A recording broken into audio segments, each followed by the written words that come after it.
Long before the world was made, long before the stars were hung in the sky, there was a war in heaven. There, among the bright hosts of heaven, stood an angel mighty, radiant, and faithful. His name was Michael, which means who is like God. Saint Michael wasn't just any angel. He was an archangel, a title that means chief angel, a leader among the heavenly hosts. His name alone was a battle cry, a reminder that no one and nothing could ever be greater than God. But then, something happened. One of the highest angels, full of pride, began to turn against God. This angel's name was Lucifer. He was once full of light and beauty, but pride twisted his heart. He said in his heart, "I will ascend to heaven. I will be like the Most High."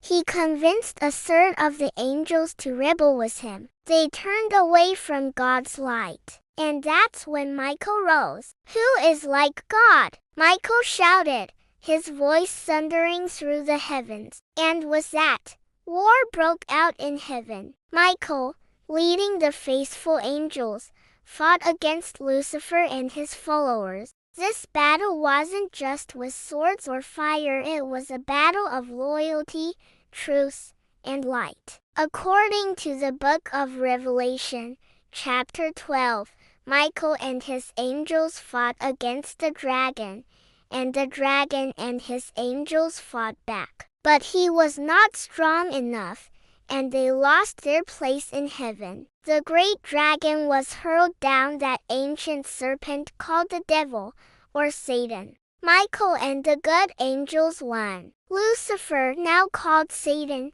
was cast down to earth with his followers. Heaven was once again filled with peace. Because of his courage and his love for God, Michael was made the protector of heaven and earth. But his mission wasn't over. In the centuries that followed, Michael appeared many times to help God's people. In the Old Testament, the prophet Daniel saw visions of Michael. In Daniel 10, Michael is described as a great prince who protects God's people.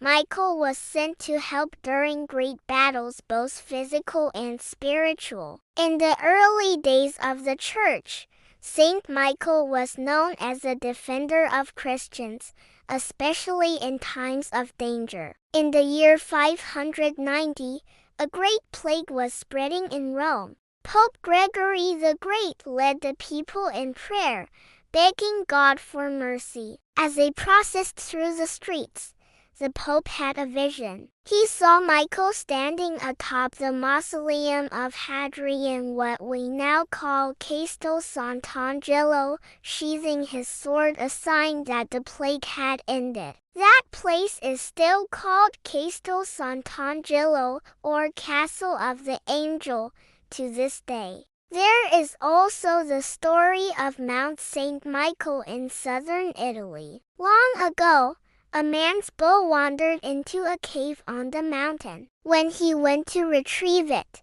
he found the bow unharmed kneeling in the cave. Later, Michael appeared to the local bishop and told him the cave was a sacred place. A church was built there, and it became a place of healing and pilgrimage. Michael had once again shown that he was near to God's people, protecting, guiding, and pointing them toward heaven. Today, Saint Michael is known not just as a warrior, but as a defender of the soul. In fact, one of the most famous prayers in the church is a prayer to Saint Michael, written by Pope Leo XIII after a vision of spiritual warfare. It says, "Saint Michael the Archangel, defend us in battle. Be our protection against the wickedness and snares of the devil." Even today, millions of people around the world pray to Saint Michael. He is a patron saint of soldiers,